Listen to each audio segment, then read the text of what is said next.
Omumyuka w'omukulembeze w'eggwanga retired Major Jessica Arupo ayagala bannayuganda buli omu okwongera okuteekamu obwenkanya mu kikula ky'abantu okumalawo enkola ey'okunafuya abakyala. Arupo agamba nti okwekubiira kukyali kw'amaanyi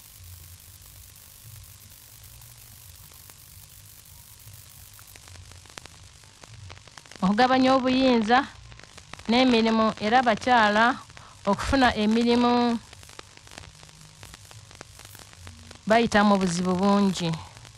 Ku mukolo ogw'okujagulizaako olunaku lw'abakyala mu kisaawe Kololo, Ssenkulu w'ekibiina ky'amawanga amagatte mu Uganda Susan Njogi Namondo asabye gavumenti ya Uganda eyongere amaanyi mu kulwanirira obwenkanya eri abakyala.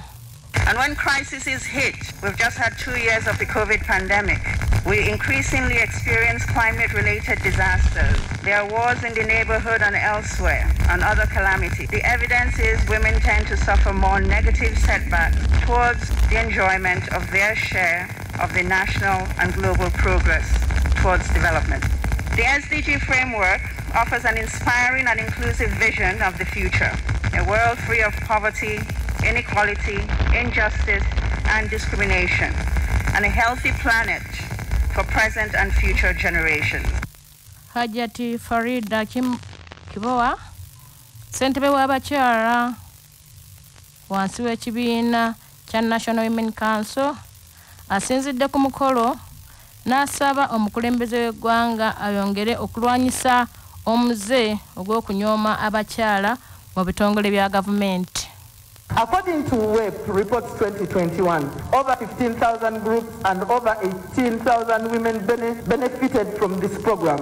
We recommend that graduates of WEP should be identified and integrated as mentors of fellow women beneficiaries of parish development model. The Women's Council leaders to effectively mobilize and implement the various government programs for women economic empowerment. Gitandise n'okukumba kw'abasirikale abakyala okuva mu bitongole okuli ekyamakomera, abapoliisi, abamagye UPDF, era omukulembeze w'eggwanga yennyini Yoweri Kaguta Museveni yabadde omugenyi omukulu ku mikolo gino. Akulira oludda oluvuganya gavumenti akulira oludda oluvuganya gavumenti lugugumbudde gavumenti okusuubizanga bannakazadde b'eggwanga lino ebyoya by'enswa buli lunaku lw'abakyala bwe lutuuka. Akulira oludda oluvuganya gavumenti mu paalamenti ow'ekitiibwa Mathias Mpuuga Nsamba agamba nti olunaku luno lwandibadde lwakwefumiitiriza ku bizibu ebiruma abakyala n'okubinogera eddagala, wabula ekikwasa ennaku abalina obuyinza okukola ensonga zaabwe babasuubiza byoya bya nswa. Mpuuga asabye ebizibu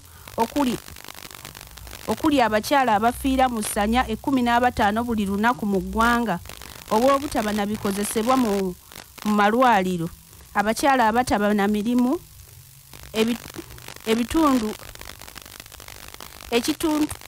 ekituntu z'abakyala n'ebirala byandibadde bikwasibwako essira so si kukuza bukuza lunaku lw'abakyala buli lwe lutuuka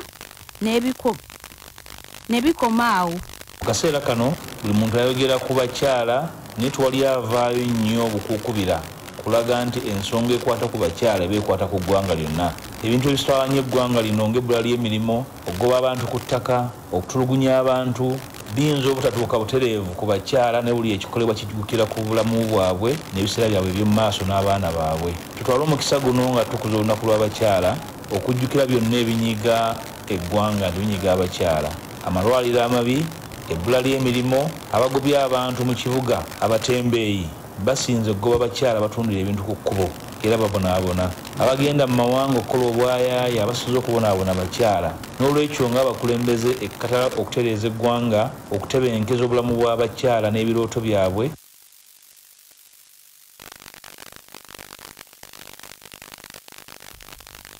Amyuka Ssaabawandiisi w'ekibiina kya National Unity Platform era nga ye mubaka omukyalo owa disitulikiti y'e Butambala Hajati Aisha Kabanda mwennyamivu olw'omiwendo gy'abakyala abafuuse bannamwandu mu nsi olw'abalina emmundu okutta babbaabwe gavumenti n'etabaako ngeri yonna gyebayambamu. Abakyala twaddayo mu kulwanirira fundamental rights bino bye tugamba economic freedom tuyimba economic freedom naye tetwagifuna nga tulina okusooka okunoonyereza abakyala baafuba okulwanirira economic freedom ate abasajja babeera more disempowered nti abasajja babalekera abakyala amaka be balabirira amaka be balabirira abaana be basomesa abaana be batwala mu ddwaliro n'ebinebina nga bikyali awo ate katukyalwanira fundamental rights right to life abakyala battibwa anyhow wano mwalaba wano ku nsasage wano yaliwo wano mu Novemba omukazi era kuteswa n'emmere agenda kuweereza ne bamutta omulala bamukuba essasi okakana yina abaana be mu lubuto baana triplets nabo ne bafa buli nsasage ebeerawo bakyala basinga okugibonaaboneramu.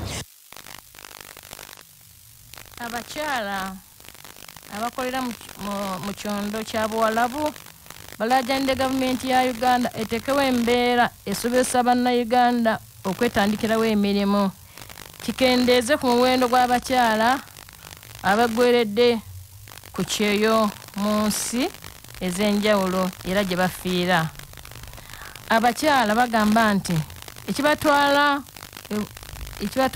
e Buwalabu ly'ebbula ly'emirimu wano mu Uganda wabula si kwagala kwabwe. Ekiwandiiko kya gavumenti kiraga nti bannayuganda abasukka mu mitwalo 10 be bali ku kyeyo mu nsi z'Abawalabu newankubadde ng'eriyo bangi abakukusibwa ne batwalibwa mu ngeri emenya amateeka. Nakasita Anet nga akolera mu Saudi Arabia agamba nti gavumenti bwe batannaba kusobola kwongera kutondawo mirimu emyumyure ku mateeka agafuga kampuni ezitwala abantu ebweru. Emirimu bwe gire balwanirire obulamu waffe ng'abakyala kubanga tufiira mu mawanga ate tuli bamaama ba Uganda. So tubadde tusaba gavumenti esse ku bulamu bw'abamaama ba Uganda. Ffe bamaama ba Uganda essaawa zino ffe abali mu kintu oba ffe ba driver. So tuweerera abaana baffe school fees. Tulina bingi ebitukola ku bulamu bwa famire zaffe erwanirira eddembe lyasinga abakyala. So tuve eno buuza ng'oli singo ate tubeera abakazi abafumbo kati ngaffe abafumbo kiba kitukosa. So twagala gavumenti etereeze mu nsonga eyo egambe n'eggwanga lya Saudi Arabia batulekere ekitiibwa kyaffe ng'abakyala. Ye Caroline Kyomuhendo Kyamukama nga naye akolera mu Saudi Arabia asabye gavumenti okufa ku bulamu bw'abakyala ng'erwanirira eddembe lyabwe kuba lityoboddwa nnyo ate nga n'abalityoboola tebalina kye bakolebwako. Kyomuhendo agamba nti gavumenti ya Uganda esaanye eyongere okwogeraganyaamu ne ginnewayo ya Saudi Arabia ku nsonga ly'eddembe ly'obuntu naddala ery'abakyala. Manya obuvuna obuddo obw'eddembe lyo tonyigirizibwa ddembe lyo ery'obwebange. Ddembe lyo ng'omukyala okubeera n'ebintu ebibyo nga munnamateeka Joseph Ndawula bw'annyonnyola.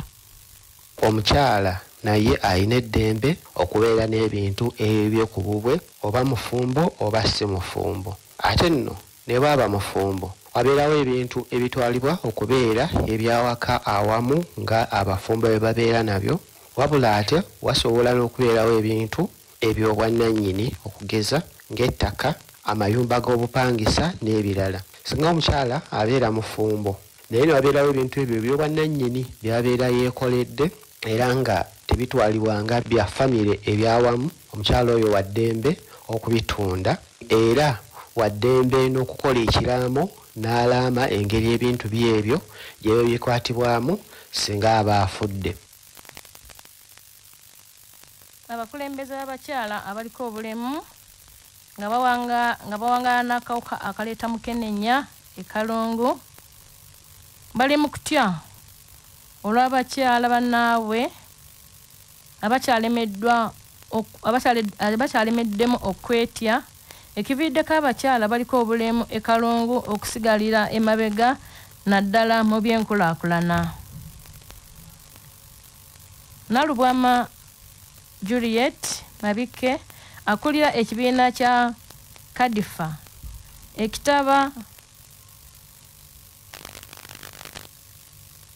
ekitaba n'okubudaabuda abantu abaliko obulemu nga bawangaala n'akawuka akaleeta mukenenya mu Kalungu ategeeza nti nga bali wakati mu kukuza olunaku lw'abakyala bangi ku bakyala baliko obulemu e Kalungu. Abakyala baliko obulemu e Kalungu balina okusoomoozebwa olw'obutafiibwako era n'enteekateeka za gavumenti nnyingi tebaziganyiddwamu. Subiriza okubanga twekuuma n'okwejjamu okwetya tusobola okubanga tukola ki nga tukola ne bazadde baffe okubanga bateekateeka bulungi abaana abaliko obulemu kubanga asobola okubanga yeeyimirizaawo mu Uganda. Ebiseera ebisinga famire ze twakuliramu tebatuteekateeka tulina tetusobola okubanga tukola ne tuba nti tulimu okwetya tetwekkiririzaamu kiwadde ndiko obulemu naye nsobola okukola ekintu kyo ne neeyimirizaawo. Abikyali awo abamu ku bakyala abaganyiddwa mu nteekateeka ya gavumenti ey'emyoga mu Kalungu beebazizza nnyo gavumenti olw'enteekateeka eno gye bagamba nti ebasobozesezza okwetandikirawo emirimu egitali gimu ate nga givaamu n'ensimbi. Ekikulu kuzza ssente kubanga ffe abali waggulu abaziwola tetuyina buzibu gobojja n'otugamba oyagala ssente n'otulaga saving yo nti osavinga n'association yo ne bakujulira n'otuleeta memba waffe mulungi asavinga ffe ssente tuzikuwa kakati ffe ne tukuleka gwe weekubirize ti ssente zentutte nnina okuzizaayo n'ezo banka ennene ze mulaba singa abazeewolangamu tebaazangayo ssente. Abakugu mu by'emmere balabudde nti singa gavumenti teteekawo nkola nnuŋŋamu okusomesa abaami ku nnima evaamu amagoba obutabanguko mu maka bwakweyongera olw'obutaba na mmere emala. Okunoonyereza okwakoleddwa ekitongole kya Food Right Alliance mu bitundu by'eggwanga ebyenjawulo kwalaze nti amaka ebitundu 75 ebirimu obutabanguko n'okutulugunya kw'abakyala bivudde ku mmere ntono awaka. Okunoonyereza era kulaga nti abasajja ebitundu 57 ku buli 100 tebakyayagala kutuukiriza buvunaanyizibwa mu maka ne babulekera abakyala. Agnes Kirabo, ssenkulu w'ekitongole kya Food Rights Alliance, asabye abaami baddemu okutuukiriza obuvunaanyizibwa obw'okuteeka emmere mu maka. Tukimanyi bulungi nnyo wano e Buganda nti okuteekateeka emmere mu maka nsonga ya mwami era omwami avunaanyizibwa okuteesa ku biki ebigenda okuliibwa mu maka. Kyova olaba nga Nazzikuno abaana be bamalayirizanga okulya nga bagamba nti oteesezza nnyo taata nga bakyukira mama nga bamugamba ofumbye nnyo maama. Kakati ennaku zino tulina abaami bangi abatasobola kuteeseza maka gaabwe ku nsonga za byakulya oba bwe bateesa bubi. Omwami n'aleka 50 ku kameeza n'ayagala asange ebibumba ate alagire n'okulagira.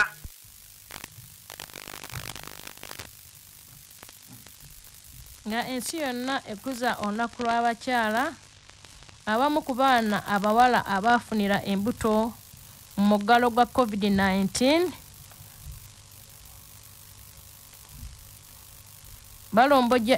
balombojja ennaku gye bayitamu omulina okukubwa bazadde baabwe emiggo egyabalemaza. Abawala abasukka mu 50 mu bitundu by'ebusoga bagamba nti bazadde baabwe babakozesanga akanyeebwa obafunirako ensimbi ezaabayisa mu ggalo wabula babeefuulira nga bafunye embuto. Abaana bano olwafuuka bazadde baabwe bagamba nti bazadde baabwe babakuba ne batuuka n'okubalemaza kyokka nga abamu baali bakakibwa bukakibwa omukwano. Natandika yankuba embooku n'emigongo natandika nga tisituka baaniga essaawa ennaku inaditi olunaku baaniga emirundi ena. Maama yamukuba atiwa omwana tiitimenti ng'oluisi wamulamusa akoba toera mukanamusa nina abaana abanamusa ewawana okanamusa nze tikwidi yakoba mami mukoba amulagira tawulisa oyo omwana tiwange kati lulala yakoba ati yosoma kuba bulungi ayo musaba olusadda n'oleeta sukaali biri munwanze. Victoria New Hope Secondary School Ebusoga CBS lyetuuseeko esanze abaana abasinga basoma n'abaana baabwe be baazaalira mu ggalo ng'abaana bano bayambibwako ekitongole ekya ESLA. Ofunye fiizi ofunye abaana akusomesa akoba nti bbe atusanga baalikawo abyewuwe bulungi enkola obwawusigalo nakoba nti nze tiije yakoba mbwiwe baawo nze nzira 10 kyenkakutaamwiwe nakoba baba olwasi yatambula yaja yakobera omukazi yakoba ati osomesa abaana abawala nze wange tiyaja n'abayira nzoleeta bande kireetya yagisuulaawo. Area New Hope Secondary School Mibron Mutekanga ayogedde ku buzibu basanze n'abaana abaafuuka abazadde ate nga n'ababazaalamu tabafiirako naddala nga bali ku ssomero. Ekisingira ddala obukulu okumookingibwa n'okusekererwa community bwe sanga omwana ono kyazadde mu senior 2 oba senior 3 babatunulira nga bive nga kizibu babajajinga then okusomozebwa okulala kuli mu byensimbi ng'essomero tetunatuuka eyo gye twagala okutuuka okulaba nga tusobola okwaccommodatinga overwhelming numbers kubanga abaana bangi buli kaseera oba ofuna amasimu nawulidde kino ninayo wange muleete. Amawulire g'ebyemizannyo mu mawulire gaffe agacya basapama gaagano. Gaffe ag'ebyemizannyo Uganda y'emu ku nsi ezitandise okuvumbula ebitone by'abakyala mu byemizannyo mu muzannyo gw'omupiira ogw'ebigere era we tutuukidde olwaleero ng'abakazi bangi bagenze mu nsi eza Bulaaya okuzannya emipiira gy'ensimbi. Mu bano kuliko Juliet Nalukenge azannyira mu kirabu ya Chrismilia ey'omu kibinja ekyokuntikko mu nsi ya Cyprus. Juliet Nalukenge nzaalwa y'essingo yatandika okuzannya omupiira ku ssomero lya Kawempe Muslim Secondary School era mu 2019 ekibiina ekiddukanya omupiira mu ggwanga ekya FUFA kyamulonda ng'omukazi asinze okukyanga omupiira ono era muzannyi ku ttiimu ey'eggwanga eya Uganda Crested Crane ne ttiimu ey'abakyala abatasussa myaka 2. Abakazi abalala bannayuganda abazannya omupiira egy'ensimbi mu Bulaaya kuliko Sandra Nabweteme agukyangira mu ggwanga lya Iceland, Fauzia Najjemba agukyangira mu Kazakhstania, Ruth Aturo ali mu Finland, Rita Kivumbi ali Sweden, Yudaya Nakayenze ne Trace Akirol bano bali mu ggwanga lya Amerika n'abalala bangi betuyina. Liigi z'omupiira gw'abakazi mu Uganda ziri 3 era ekibinja ekyokuntikko ekya FUFA Women's Super League ekyebibinja ekyokubiri eya FUFA ey'abakyala eya Women Elite League ekibinja ekyokusatu ku mutendera ogwa region. Mugavudde mu kunoonyereza nga tukuza olunaku lw'abakyala mu ngeri ey'enjawulo tukuleetedde abamu ku bakyala bannaggwano abazze bakola ebyenjawulo ne bibafuula ab'embala mu nsi. Mu mawulire gaffe agavudde mu kunoonyereza Catherine yazaalibwa tukuleetedde omukyala Catherine Kirimaanyi eyazaalibwa mu ggwanga lya Russia mu Bugirimaani. Kyokka n'afumbirwa Peter owookusatu eyali omukulembeze wa Russia. Wabula Peter teyalina mukwano gwonna eri kizibwewe era obufumbo nga tebutambula bulungi. Bw'atyo Catherine yeekobaana ne bannamagye n'awamba bba era ne yeerangirira nga Empress owa Russia eyakulembereggwa okuva mu 1762 okutuuka mu 1796. Catherine yalina ekisa kingi kyokka nga ajjukirwa ng'omu ku bakyala abakulembeze abakyasinze obukambwe mu byafaayo by'ensi yonna. Mu biseera ebyo yasobola okutumbula enkulaakulana mu Russia n'azimba essomero eryasooka okutendeka abawala. Catherine gwe twogerako kati ye yagunjaawo ebibuga ebimu ku ebyo bye tuwulira birwanirwa mu lutalo wakati wa Russia ne Ukraine nga bino mulimu Odessa, Kherson n'ebirala bingi. Bannaffe abatuwuliriza mubere kutuwuliriza amawulire gaffe ag'essaawa 8 bwe gatyo bwe gagenze.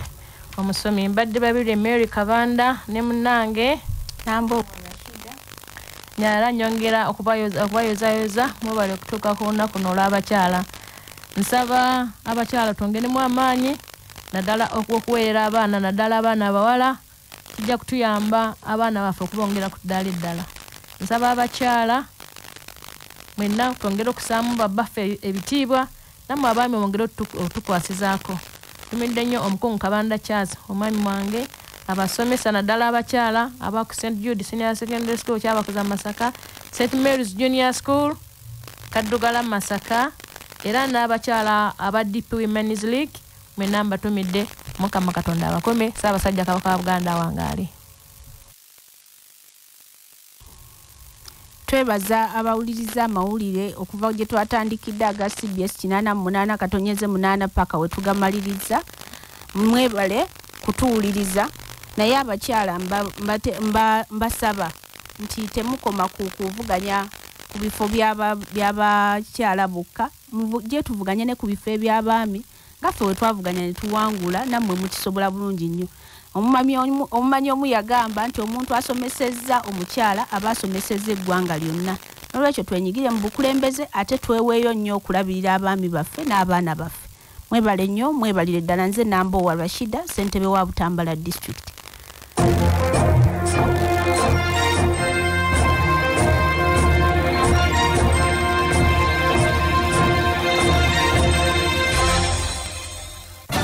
MTN